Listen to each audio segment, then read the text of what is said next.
El cristianismo no es una filosofía llena de ilusiones, de sueños, de nada más utopía o alguna situación de pensamiento vago, sino más bien cuando vamos a la palabra de Dios vamos a encontrarnos de que el cristianismo es relación. Es una relación con un Salvador que se hizo carne, que se hizo humano como nosotros y que justamente está a una oración de distancia y que justamente comprende también el tema humano, puesto que Él vivió en medio de nosotros. El cristianismo prácticamente se basa en eso, no es tratándose de un Dios que tiene hijos y los abandona y los dejó a la suerte de las circunstancias, las negruras de la vida, sino más bien es alguien que realmente se relaciona con el corazón de sus hijos.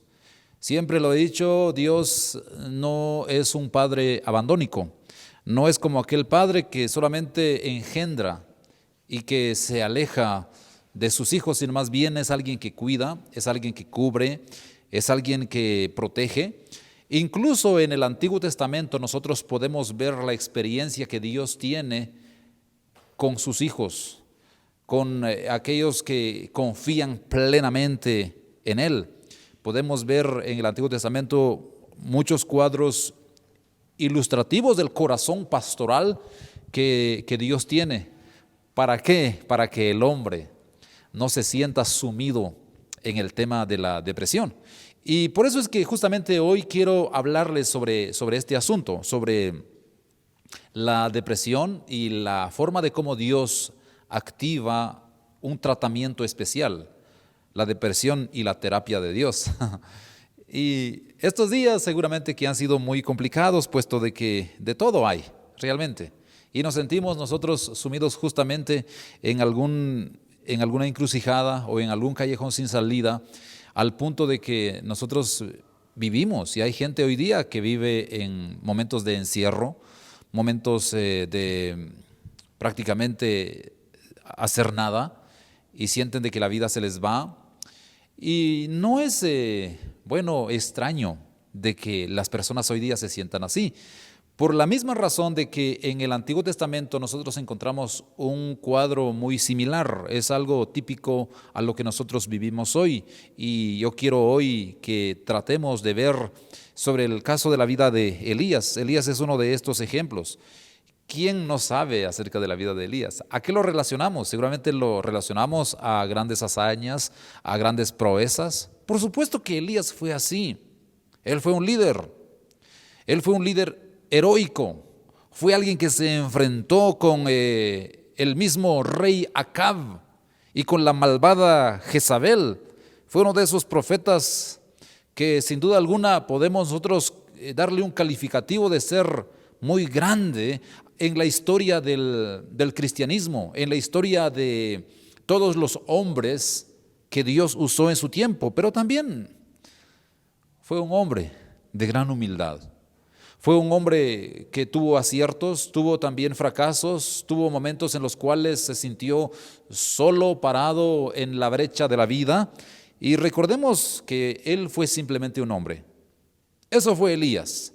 Dice el libro de Santiago de que Elías fue un hombre sujeto a pasiones semejantes a las nuestras. Es decir, fue como cualquiera de nosotros. El momento de la verdad llegó en su ministerio cuando se encontró frente a 450 profetas de Baal en un duelo de oración en el monte Carmelo. Justamente se encuentran allí y cada quien ora, cada quien ruega, cada quien practica el tema de la oración a su manera, puesto que los profetas de Baal, dice la palabra que se sajaban el cuerpo, ellos sangraban alrededor del altar que habían construido, pero que no encontraban ni una respuesta de parte del cielo. Mientras tanto, Elías, un hombre sujeto a pasiones semejantes a las nuestras, dice la palabra que oró y le pidió al Señor.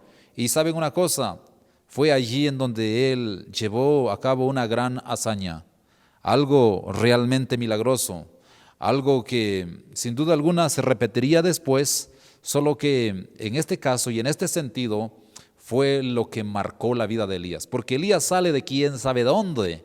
Él viene justamente de un lugar no conocido, pero luego viene y se planta delante de Acab y le señala de que él realmente es el culpable de todas las desgracias, de todos los fracasos y de la decadencia moral y espiritual del pueblo de Israel.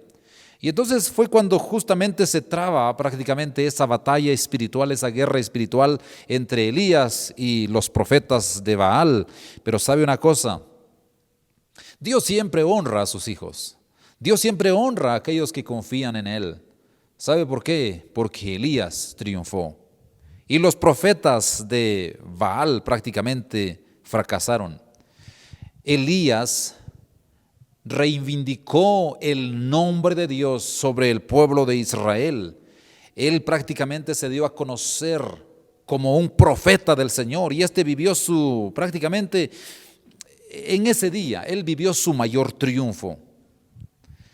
Y qué bonito fuera, mi querido, de que el relato quedara allí y que Elías después fue un hombre realmente feliz, exitoso, pero tristemente de un momento a otro cambia la perspectiva, cambia el otro ángulo de la vida de Elías, porque cuando él justamente vence a todos los profetas de Baal y los lleva al arroyo de Querit para poder decapitarlos, dice la palabra del Señor, de que hubo una noticia y un rumor que le llega a él al oído sobre la amenaza ahora de la malvada esposa de Acab, la reina Jezabel.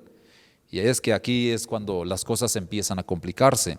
Primero de Reyes 19, 1 y 2 dice: Acab dio a Jezabel la nueva de todo lo que Elías había hecho y de cómo había matado a espada a todos los profetas.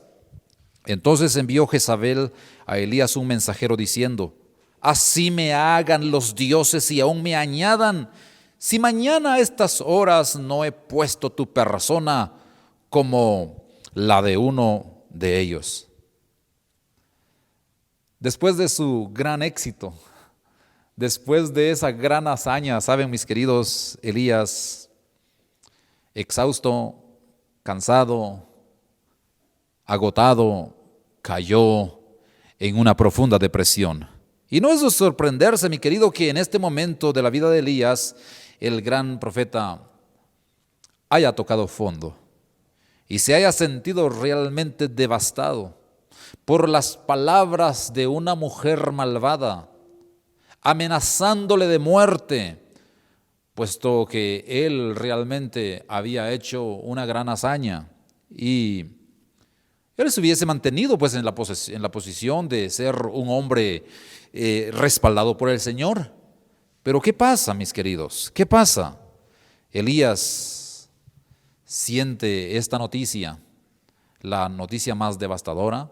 Él prácticamente llega a tocar fondo. Por varios años él se había mantenido firme en medio de las circunstancias. Por varios años él se había plantado delante de Acab para poder entregarle un mensaje del Señor. Él se había mantenido firme ante las dificultades, ante las tormentas de la vida. Pero sabe una cosa, este hombre ahora, después de una gran victoria, cae en la agonía del desánimo, cae en la postración total, cae en un nivel prácticamente en donde siente que la vida se le va. Y es aquí en donde demuestra realmente quién era Elías. Bueno, Elías, lo dijimos, es un hombre, un ser humano, lo mismo que nosotros. Supo qué era el desánimo. Elías supo qué era el abatimiento y la depresión. Y llegó el punto en que él no pudo librarse de esta situación.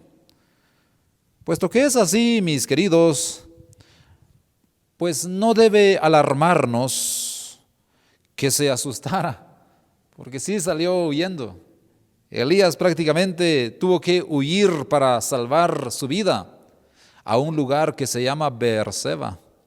Dice la palabra de Dios que dejó a su sirviente, dejó a su siervo, dejó a su ayudante, a su acompañamiento justamente en ese lugar llamado Beerseba, que era perteneciente de Judá, y luego él se alejó de la sociedad. Fíjese, y esos son puntos y aspectos que nosotros debemos aprender acerca de la vida, de cuando nosotros empezamos a sentir que la depresión empieza como que a enmarañarnos, empieza como que a taparnos todos las salidas, y comienza a colarse en nuestra mente y corazón. Lo que justamente es muy notorio es que la gente empiece a aislarse de los demás. Y eso es lo que hace Elías precisamente en su vida. Primero de Reyes 19, 3 y 4 dice: viendo pues el peligro, se levantó y se fue para salvar su vida. Y vino a Beerseba, que está en Judá, y dejó allí a su criado. Y él se fue por el desierto, un día de camino, y vino y se sentó debajo de un enebro, y deseando morir se dijo: basta ya, oh Jehová, quítame la vida, pues no soy yo mejor que mis padres. Me alegra que este capítulo haya sido escrito y que haya sido incluido en la Biblia, mis queridos. Me alegra mucho, ¿sabe por qué? Porque cuando Dios pinta los retratos de sus hombres y mujeres, los pinta no solamente con sus virtudes, sino que los pinta también con sus defectos. Y podemos ver aquí a un Elías devastado, un Elías que ansía la muerte, que desea realmente desaparecer de esta vida. Y en este caso, pues, la Biblia no desmiente las debilidades de sus siervos. Nosotros podemos ver, por ejemplo, en la palabra de Dios, la vida de David, un hombre conforme al corazón de Dios, pero también un hombre débil, un hombre con sus flaquezas. Podemos ver a Elías, podemos ver a personajes como el rey Salomón, un hombre influyente, un hombre que dejó historia, a un tal Gedeón y a muchos más. Y Dios realmente no quita sus defectos ni sus debilidades, no los oculta, para demostrarnos esa parte humana que sus siervos tuvieron que atravesar. Y Elías tuvo que prácticamente volver una vez más sus ojos al Señor, porque realmente ese era el camino que le quedaba. Era absolutamente necesario para Elías volver hacia Dios. Elías había sido usado poderosamente, pero ¿sabe una cosa? No era de que él haya sido poderoso. Elías fue usado nada más por Dios poderosamente, pero era el Señor quien lo había hecho poderoso. Se mantuvo firme contra el enemigo, pero fue el Señor quien le dio todas las fuerzas para hacerlo. Es como cuando usted, mi querido, toma un instrumento para botar algo, un hacha, por ejemplo. El hacha, ¿por qué se vuelve poderosa? Se vuelve poderosa porque está en sus manos. No es porque el hacha o el machete en sí tenga un gran poder, simplemente porque está en las manos de alguien. Es por eso que se hace tan poderosa, tan influyente. Y en este caso podemos ver a Elías, un hombre usado por Dios, un hombre que hizo portentos, milagros, hizo descender fuego del cielo, pero no porque el poder radicaba en él. Él era débil, era como usted y como yo. Era alguien que luchaba con sus flaquezas, con sus temores, sus adentros prácticamente se parecían como el corazón de un niño. Así era Elías. Y Dios lo había hecho poderoso. Muchas veces, mis queridos, nos prendamos más de los regalos que Dios nos da que el dador mismo. Cuando el Señor, por ejemplo, nos da descanso y nos renueva las fuerzas. Nos sentimos más agradecidos por el descanso y por la renovación que por el Dios que nos da ese descanso. A veces Dios nos regala algo, porque toda buena dádiva, dice la Biblia, y todo don perfecto, ¿de dónde desciende? Desciende de lo alto, del Padre de las luces, en cual no hay mudanza ni sombra de variación. Y cuando Dios nos da las dádivas, sus regalos, a veces nos prendemos en los regalos. Amamos lo que Dios nos da, las cosas que Dios nos da, y a veces nos olvidamos de quien realmente, en quien debemos poner nuestra mirada, es en el Señor, porque Él es el dador. Dios nos da un trabajo, por ejemplo, y nos da una bendición, y nosotros, bueno, no nos cansamos de estar agradecidos por el trabajo, ¿verdad? Y ocupamos más tiempo para atenderlo que abandonamos a nuestro bendito Padre, quien nos dio ese trabajo. Cuando nos da un amigo, por ejemplo, hoy qué tan útiles son los amigos, y gracias a Dios por los amigos realmente.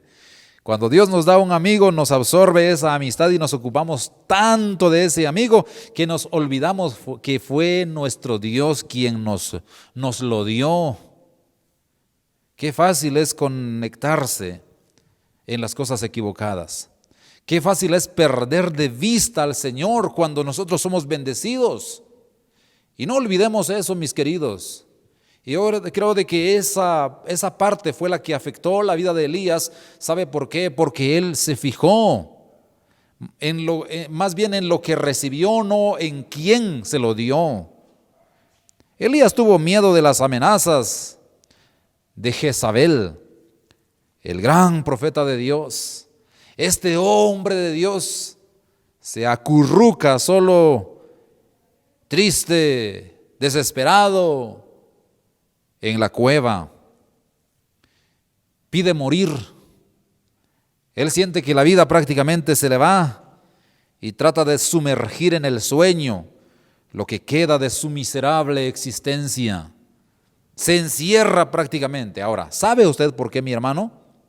¿Por qué Elías huyó de su permanente prioridad de servir a Dios?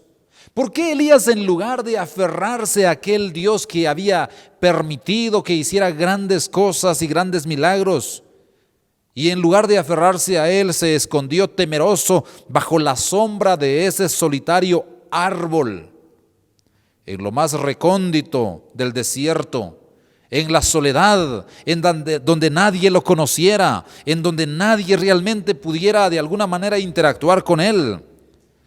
Bueno, para responder a esto es necesario que veamos algunos síntomas de la depresión que afectó la vida de Elías. En primer lugar, lo que afectó la vida de Elías, mi querido, es de que no estaba pensando de manera clara y realista. Elías estaba viendo 2x1 o 3x1. Así estaba viendo Elías. Elías estaba desenfocado. Elías estaba miope. Elías estaba prácticamente, mire, en una situación de no ver lo que estaba justamente frente a él, el poder de Dios. Él no era capaz de pensar en el origen de esa amenaza. ¿Quién lo estaba amenazando? ¿O acaso era el Señor? ¿O acaso era un ángel enviado del cielo? ¿Quién era la fuente de la amenaza de Elías? Él se enfocó con claridad en la amenaza y se desenfocó de Dios. La amenaza no había venido de Dios, sino de un ser humano carnal, un ser humano incrédulo, un ser humano decadente, idólatra, pagano. De ella había venido la amenaza, de un ser humano carnal que vivía su vida prácticamente a años luz de Dios. La amenaza venía de una persona impía. Ahora, si Elías hubiera pensado de manera clara y realista, se habría dado cuenta de esto, de que la amenaza venía de alguien que no tenía temor de Dios. Por eso, mi querido, es importante a que usted vea esto. Si la amenaza viene de Dios, preocúpese, pero si viene de alguien que no conoce a Dios, que realmente está desenfocado y no tiene nada que ver con el Señor, pues realmente no sería una amenaza. En ese sentido, Elías se enfocó tanto en la amenaza de esta mujer llamada Jezabel. Y por eso fue que él se deprimió. En segundo lugar, ¿sabe? Elías se separó de las relaciones que podía fortalecerlo. Y lo hablamos, ¿verdad? En el versículo 3. Lo miramos. ¿Qué hizo Elías? Dejó a su criado ¿en dónde? En Beerseba. ¿Y qué hizo? Él se fue. Se alejó de las personas. Él se apartó de su criado. En tercer lugar, se vio atrapado en la fama de la gran victoria que había celebrado anteriormente. El gran éxito de hacer que descendiera fuego del cielo y matar a los 450 profetas allá en el arroyo en ese arroyo de Querit, seguramente lo hizo sentir grande. De plano que él se sintió como que muy efervecido, pero no le tardó mucho eso. Él justamente estaba enfocado en eso. Y en cuarto lugar, Elías estaba agotado física y emocionalmente. Elías había tenido una vida muy difícil durante años, mi querido. Era un hombre prácticamente perseguido. Elías era un hombre considerado por el rey Acab como enemigo número 1, ¿verdad? Acab prácticamente lo había perseguido, lo había buscado, había ido tras su vida tratando de eliminarlo de esta tierra. Y no hay dudas de que Elías había llegado al fin de sus fuerzas físicas y con toda seguridad también sus fuerzas emocionales, todo lo cual no podía sino debilitarlo espiritualmente. Estaba mal, estaba pasando por un tiempo realmente difícil. Sus fuerzas físicas habían mermado. No sé si Elías estaba disgustado, pero lo que sí puedo decirle es que estaba agotado. Y creo que sí estaba disgustado porque lo vemos en sus expresiones. Ya basta ya, Señor, quítame la vida, ¿acaso soy yo mejor que los demás? Imagínese, él había deseado morir. Y en quinto lugar, mi querido, Elías cayó en la autocompasión. La autocompasión es una emoción realmente fuerte, ustedes. La autocompasión es algo que nos estremece, nos engaña. La autocompasión nos lleva a las lágrimas, hace que nuestras vidas se vean prácticamente mal y de pronto hasta nos echamos la culpa de todas las desgracias que se han dado y por haber. Y Elías sin duda alguna se sentía de esa manera. Aún se lo dijo al Señor: solo yo he quedado, Señor, ya no hay nadie más. Así fue como se vio él. La autocompasión exagera, hace realmente ver que el problema es un gigante que no se puede vencer. Y en el peor de los casos, mi querido, puede llevarnos al punto de hacernos querer morir, que es exactamente lo que quiso Elías. La autocompasión. Pero podemos ver también, luego de todos estos problemas que Elías enfrentó en la vida, podemos ver ahora en la forma o la manera como Dios lo trata.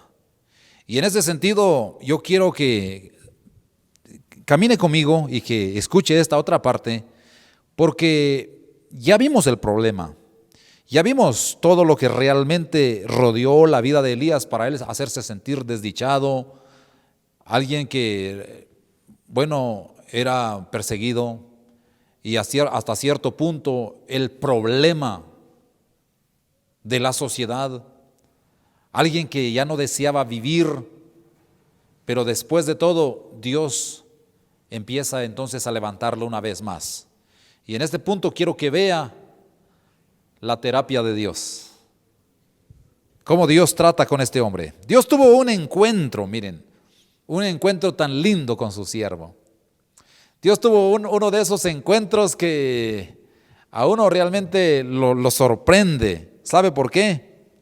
Porque en un momento en que éste se encontraba desanimado, en un momento en que Elías se encontraba sin más que hacer, en un momento en el cual él estaba desesperado, justamente va y lo encuentra y empieza a tratar su vida. De cómo él empieza entonces ahora a hablarle al corazón. Y quizá alguien en esta tarde necesita escuchar esto de parte del Señor, de cómo Dios habla a su corazón, de cómo Dios hoy va y le dice: hijo mío, aquí estoy, yo estoy con ustedes. No temas porque yo estoy contigo. No desmayes porque yo soy tu Dios. Imagínense ustedes la forma en que Dios entra. Y saben, a esto se le llama misericordia. Esta es la pura gracia del Señor. Porque luego de que este hombre haya realmente deseado morirse, haya deseado realmente alejarse, ya no seguir con su ministerio, dejarlo todo por la borda, sentir que, bueno, sí era útil para algo, pero no para predicar, no para hacer descender fuego del cielo, no para hacer otra cosa más que estar allí justamente, sin nada que hacer, deprimido. Pero sabe, esta palabra que quiero compartirle a partir de estos momentos nos ilustra el amor, la gracia del mismo amo, nuestro Señor Dios Todopoderoso. Ahora, ¿cómo Dios entonces aplica la terapia en la vida de Elías? En primer lugar, Dios le permitió a Elías un tiempo de descanso y renovación. Ningún sermón, mi querido. Ay, Dios, si nosotros hubiésemos ido, ¿sabe una cosa? Lo hubiésemos sermoneado, lo hubiésemos regañado y darle una buena reprimenda a este hombre. ¿Sabe? Dios no le dio ningún sermón, ningún reproche, ninguna acusación, ninguna humillación. No cayó un rayo amenazante del cielo una vez más y que haya partido ese árbol en donde él estaba metido y le dijera: Elías, ¿qué aspecto tenés, Elías? Levántate, no seas inútil. ¿Acaso para esto te llamé, pues? ¿Qué aspecto tenés, hombre? ¿Qué haces allí? Ponete de pie. Regresa de inmediato a tu trabajo, Elías. ¿Sabe? Por el contrario, Dios le dijo a Elías: tranquilo, hijo mío, tranquilo, relax, relájate. No has tenido una buena comida durante mucho tiempo, así que te traigo pan, le dijo el Señor. Y es justamente la historia que uno encuentra en el relato bíblico de cómo un ángel se acerca y le lleva comida a Elías, le lleva alimentos. Dice que le lleva pan y le lleva también agua refrescante, agua fría para que este hombre vuelva una vez más en su espíritu. Primero de Reyes 19, 5 al 7 dice: y he aquí luego un ángel le tocó y le dijo: levántate, come. Entonces él miró y he aquí a su cabecera una torta cocida sobre las ascuas y una vasija de agua, y comió y bebió y volvió a dormirse, dice. Y volviendo el ángel de Jehová la segunda vez, lo tocó diciendo: levántate y come, porque largo camino te resta. Esta experiencia, mis queridos, debió haberle traído gratos recuerdos a Elías cuando en otra ocasión estaba escondido en el arroyo de Querit, cuando fue alimentado por cuervos. Esto sin duda alguna viene y le refresca realmente de que Dios estaba con él. Y qué agradable es la misericordia de Dios, mi querido.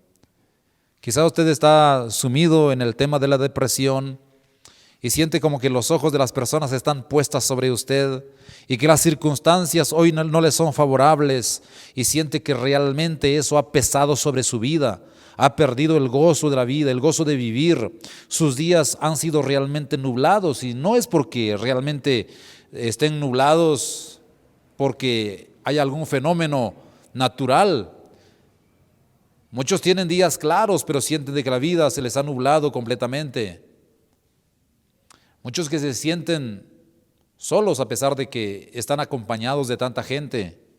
Y saben una cosa, así se sentía Elías, pero a pesar de eso, saben, Dios se aparece y lo alimenta.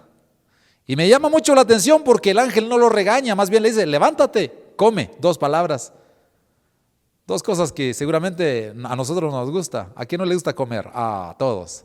Y sabe una cosa, si Dios trata nuestras vidas en estos tiempos muchas veces de depresión, es decirnos, hijo, yo te garantizo la bendición, te garantizo la provisión, pero levántate, levántate. ¿Y cuántos necesitan hoy levantarse? ¿Cuántos necesitan hoy saber de que Dios está justamente allí proveyéndoles lo necesario? Eso sí, deben tomar una actitud, una acción, levantarse. Y sabe, siguiendo el caso de Elías, mi querido, la fatiga puede llevar a toda clase de pensamientos raros, haciéndonos creer una mentira. Elías estaba creyendo una mentira, en parte porque estaba agotado. Por eso Dios le dio descanso. Por eso Dios le dio también renovación. Y dice que después de eso, Elías caminó, ¿saben por cuánto tiempo? Caminó durante 40 días y 40 noches por las fuerzas que el Señor le proporcionó. Una comida nada más hizo, o 2 podríamos decirle. Y esa comida que el ángel le dio, le ayudó, le proveyó fuerzas, le proporcionó vigor. Y él dice la Biblia que caminó por 40 días y por 40 noches. Ahí lo dice, en el relato bíblico, 1 Reyes 19, 8 y 9. Se levantó pues y comió y bebió. Y fortalecido con aquella comida, caminó 40 días y 40 noches hasta Horeb, el monte de Dios. Y allí se metió en una cueva donde pasó la noche. No quería salir Elías de su depresión. No solo había comido, había tenido la visita de ángeles, y cuando llega a Horeb, el monte de Dios, en donde Dios intimaba con sus siervos, dice la palabra que vino una vez más y se metió en su cueva. En su cueva. ¿No será que usted es el clásico Elías de hoy día, que está metido en su cueva y que está justamente ahí sumido, lamiéndose las heridas, y siente realmente que lo mejor para usted es aislarse de los demás? Y de pronto se siente bien, así como está. No se ha bañado después de tanto tiempo, se ha alimentado nada más de todas las malas noticias que usted encuentra en Facebook o en algún otro medio, y usted realmente siente de que la vida, o sea, su círculo, su nivel de vida solamente se limita a su cueva. Típico a la vida de Elías, el gran profeta de Dios. ¿Qué hace el gran profeta de Dios? Se acurruca solo en la cueva. Y no solamente eso, sino pide morir, ¿ya? Y trata, como le decía hace rato, de sumergirse en el sueño, lo que le queda de su miserable existencia. Siente que ya es inservible, siente que nadie realmente se da cuenta de él, pero Elías no está solo, mi querido. Elías no está solo, así como usted no está solo. Así como usted siente de que las cosas han sido situaciones que lo han marcado y que le han quitado el gozo de vivir. El Dios Santo del universo, ¿saben una cosa? Mira a través de la oscuridad de la cueva, y su mirada penetra la tristeza más tenebrosa de Elías, penetra al alma deprimida de su siervo, y una vez más lo vuelve a levantar. Primero le da comida, primero lo despierta, no para que se quede ahí, pues le da comida, le dice levántate, lo alimenta, pero una vez más Dios entra a su cueva. El Señor se preocupa por la vida de Elías y actúa con amor y firmeza. Dios se ocupa de la vida de su siervo. Y por eso en segundo lugar, la forma en que Dios activa o actúa en la vida de Elías es de que se comunicó con Elías de una manera sensible. Este es el segundo punto muy determinante. La comunicación que Dios tuvo con él fue, miren, muy sensible, fue muy real. Fue una comunicación de amor, de gracia, de ternura. Y le hace ver su presencia. En el relato bíblico aparece en 1 de Reyes 19, 9 al versículo 18, y dice de la siguiente manera: y vino a él palabra de Jehová, el cual le dijo: ¿qué haces aquí, Elías? Él respondió: he sentido un vivo celo por Jehová, Dios de los ejércitos, porque los hijos de Israel han dejado tu pacto, han derribado tus altares y han matado a espada a tus profetas, y solo yo he quedado y me buscan para quitarme la vida. Él le dijo: sal fuera y ponte en el monte delante de Jehová. Y aquí Jehová que pasaba, y un grande y poderoso viento que rompía los montes y quebraba las peñas delante de Jehová, pero Jehová no estaba en el viento. Y tras el viento un terremoto, pero Jehová no estaba en el terremoto. Y tras el terremoto un fuego, pero Jehová no estaba en el fuego. Y tras el fuego un silbo apacible y delicado. Y cuando lo oyó Elías, cubrió su rostro con su manto y salió y se puso a la puerta de la cueva. Y he aquí vino a él una voz diciendo: ¿qué haces aquí, Elías?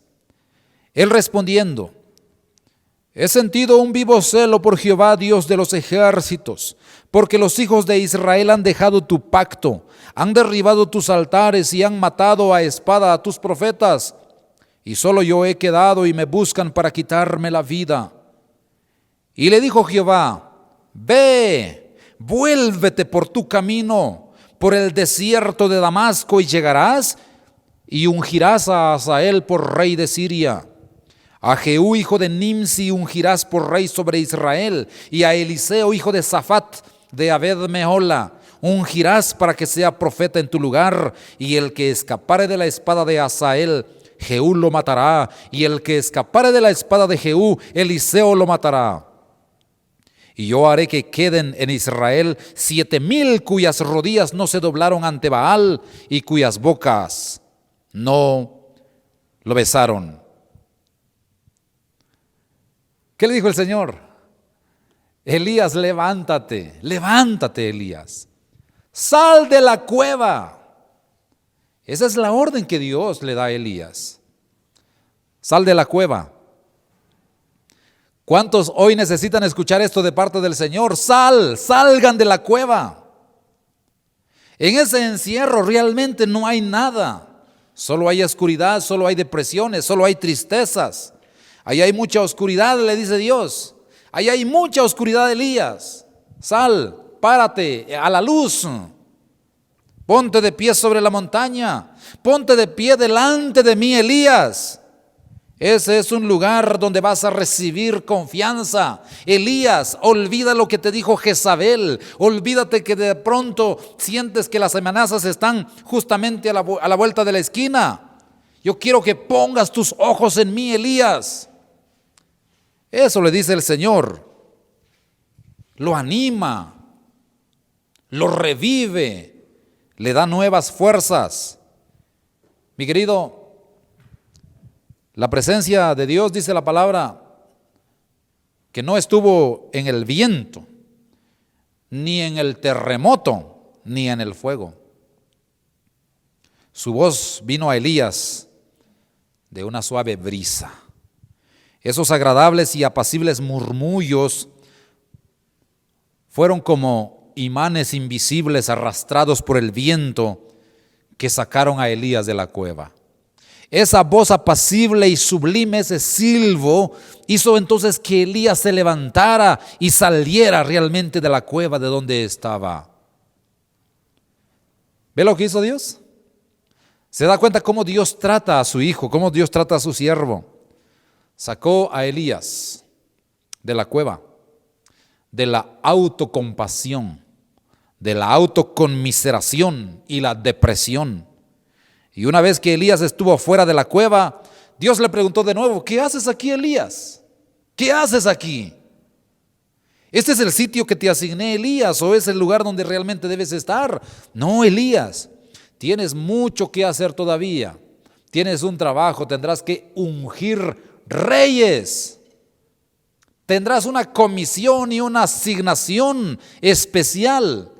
Irás a ungir a tal persona, a tal fulano, y lo harás, porque lo harás.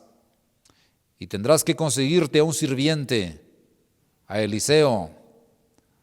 Justamente fue una asignación que Dios le dio a este hombre. No le quitó más que todas las responsabilidades, sino más bien le mostró a Elías que éste tenía trabajo por hacer aún, que seguía habiendo un lugar para él en todo lo relacionado a su obra. A pesar de lo desilusionado que estaba, continuaba prácticamente siendo el siervo de Dios y el hombre que él había elegido para un tiempo como este. Ante la queja de que estaba solo, Dios le dice a Elías: a ver, Elías, aclaremos esto, Elías. ¿Cuándo realmente te dejé? ¿Cuándo realmente te di la espalda, Elías? No, Elías, hay 7,000 fieles que no se han inclinado ante Baal. En realidad, Elías, tú no estás solo. En cualquier momento que yo quiera, con solo un chasquido de mis dedos, puedo traer al frente a todo un batallón nuevo de mis soldados. Así que no estás solo, Elías. Qué gran bendición esta, el saber de que en la vida no estamos parados solos. Dios se lo dijo a Elías. Y esto sin duda alguna que le produjo mucha confianza. Mis queridos hermanos, Dios no nos ha creado para que vivamos encerrados en una cueva, como ermitaños, como gente que piensa de que al aislarse de esa manera apachará todos los clavos que tiene en la vida. Nosotros no fuimos creados para vivir dentro de una cueva. Dios nos ha creado para que vivamos en compañerismo, para que vivamos en comunión, en comunidad unos con otros. Dios nos ha creado para que nos relacionemos. Por eso es tan importante la iglesia y el cuerpo de Cristo, ya que allí nos unimos en amor y en apoyo mutuo. Es que esto realmente es importante. Hoy día no podemos congregarnos realmente, pero el tema es de que Dios nos ha permitido ser una comunidad que se relaciona, que vive de esa manera. No es la voluntad de Dios que usted esté solo en su cueva. Aún se lo dijo a Adán cuando él creó todo. Y él se dio cuenta de que para Adán no se había hallado ayuda idónea. Entonces él dijo: no es bueno que el hombre esté solo. Y en el sentido de iglesia también no es bueno que usted se sienta solo. Por eso usted, mi querido, en este sentido debe ser muy claro, y Dios quiere ser muy claro con usted. Usted no puede sobrevivir la vida en este tiempo de pandemia estando solo, encerrado. Usted necesita la ayuda, la intervención, la protección, la confianza y la amistad de Dios. Y para ello es de que estamos haciéndole llegar, haciéndole ver este mensaje de parte del corazón del Señor. Nosotros estamos llamados a ser parte de la vida de otros, porque de lo contrario nos replegamos y nos concentramos en nosotros mismos, pensando en lo difícil que es nuestra situación o en qué injustos son los demás, qué injusta es la pandemia, de por qué no nos permite realmente vivir en familia. Pero sabe una cosa, la voluntad de Dios es que usted pueda dejarse acompañar de Él. Dios tiene un propósito tan especial en la vida Y para eso nos dejó esta lección de vida de Elías, para que nos demos cuenta cómo Dios realmente trata con esa temporada, con esos momentos de depresiones que pasamos en la vida. Todos somos realmente candidatos a sentirnos en algún momento de la vida deprimidos. Pero también debe usted saber que Dios está allí para tratarle, para darle la solución a la vida. Así que Elías nos recuerda levantar la mirada. ¿Sabe? Hay 5 puntos en los que Elías nos enseña para que nosotros levantemos la mirada. Levantemos la mirada después de que el Señor nos saque misericordiosamente de la presión. Levantemos la mirada cuando el Señor nos permita descansar y renovarnos después de una agenda agotadora que ha hecho sentir sus efectos en nosotros. Levantemos la mirada y demos gracias al Señor cuando Él nos hable tierna y pacientemente desde su palabra, después de que hayamos salido del foso de la autocompasión. Levantemos la mirada y alabemos al Señor cuando nos da fielmente la compañía y el apoyo de un amigo que nos entiende y anima. Levantemos la mirada y reconozcamos al dador más que al regalo.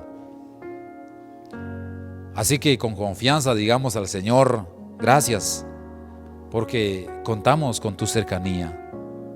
Con confianza digámosle al Señor, gracias porque tú eres el único que estás justamente ahí. Y para terminar, mi querido, yo no sé cuál sea el síntoma que manifieste usted en estos momentos de la vida. Yo no sé si usted manifiesta algún síntoma en este tiempo de frustración. Quizás sean síntomas fuertes. Usted está deprimido. Usted está en un encierro. Usted siente que su vida prácticamente se ha vuelto oscura y siente realmente que nadie puede sacarle de ahí. Yo quiero decirle de que Dios puede sacarlo de su depresión. Quizá usted algo que ha manifestado en estos días es de el no querer bañarse, el no querer cumplir con las tareas asignadas, el estar obsesionado con la comida, con la televisión, el no comer o no poder dormir o dormir mucho. Quizá usted esté pasando por todo ello, sufrir dolores fuertes de cabeza, que la jaqueca, que la migraña le está afectando y siente realmente de que no hay otro lugar más lindo para usted en este universo que estar acostado, que estar prácticamente ahí encerrado. Sufrir mucha tristeza, sufrir mucho dolor, sufrir el mal humor de este tiempo. Ha llorado demasiado. O quizá deseos no le hacen falta llorar. El aislamiento, el encierro le está acabando. Dios le dice en esta tarde, salga de su cueva, mi querido. Salga de su cueva. Dios está justamente allí, esperándole a la orilla. Dios quiere hablarle. Dios quiere enseñarle. Dios se aparece en esta tarde como un silbo apacible para tratar su corazón. Hoy quiero decirle, mi querido, de parte del corazón del Señor, levántese y deje de postergar las responsabilidades básicas que debería estar cumpliendo. Levántese y haga algo. Levántese y aliméntese, nútrase, porque camino largo le espera. No sabemos cuánto tiempo más durará y tardará esta pandemia. Pero es tiempo de levantarnos, de unirnos, de estar prácticamente ahí juntos y esforzarnos y no permitir que la depresión venga y nos arrope, nos cubra. Como hijos de Dios, como hijos de un Padre omnipotente, mis queridos, podemos tener esperanzas. Como hay recursos únicos a disposición de todo hijo de Dios, podemos tener esperanza. Incluso cuando nos enfrentamos al demonio infernal de la depresión, aun cuando nos enfrentamos con esos momentos tan bajos, tan difíciles de la vida, Dios está allí justamente para nosotros. Y déjeme decirle de que Dios está a una oración de distancia. Si su vida está cansada, está cargada, recuerde, Jesús dijo, vengan a mí todos los que están trabajados y cargados, y yo los haré descansar. Elías encontró descanso en Dios, no en otro lugar. Elías pudo enfrentar todos sus temores, todas sus depresiones, volviendo a ver al Dios invisible, aquel que comisiona y asigna una tarea que cumplir. Y Elías tomó esa decisión de volver a levantarse una vez más. Y Santiago nos recuerda que Elías era un hombre sujeto a pasiones semejantes a las nuestras. Quizá en esta oportunidad usted sienta, bueno, usted me podrá decir, no, es que fue Elías, y es que Elías fue un hombre de Dios. No, pues Elías fue un hombre débil como nosotros, necesitado de Dios. Y yo quiero en esta oportunidad invitarle para que se acerque a Dios. Acérquese a Él y Él se acercará a usted. ¿Siente que la vida está cansada? ¿Siente que la vida ha sido injusta para con usted? ¿Siente que realmente cada día usted como que va hundiéndose? ¿Sabe una cosa? Ponga una pausa, póngale un alto a su vida, vuélvase a Dios, pruebe a Cristo. El mundo de todos modos irá de mal en peor en estos días. Y recuerde de que el mundo no lo va a poder cambiar a usted. Su vida puede ser cambiada, pero por Cristo. Así que pruebe a Cristo, mi querido. Encomiéndese a Él. ¿Qué tal si ora conmigo? ¿Habrá algún Elías detrás de esa pantalla que necesita hoy regresar a Dios? Siente realmente una desesperación en el corazón y no sabe qué hacer, qué sentir. Si es tristeza, si es dolor, si es cansancio, no entiende qué está pasando. Quizá lo que necesita hoy es entregarle su corazón a Jesús. Y esa es la mejor decisión que puede hacer usted. Esa es la terapia de Dios para su depresión. ¿Qué tal si ora conmigo? Y dígale al Señor, Señor,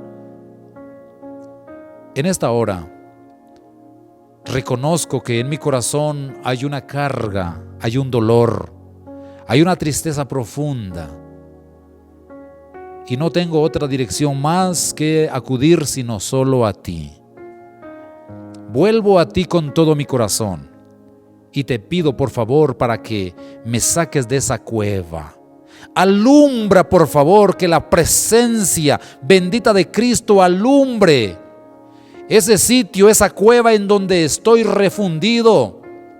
Y quiero una vez más tener el valor para enfrentar la vida y asumir a las asignaciones y a las responsabilidades que me has encomendado en la vida.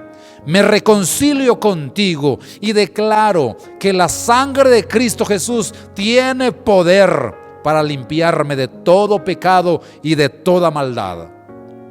Llena mi corazón de tu Santo Espíritu. Lléname, por favor, lléname.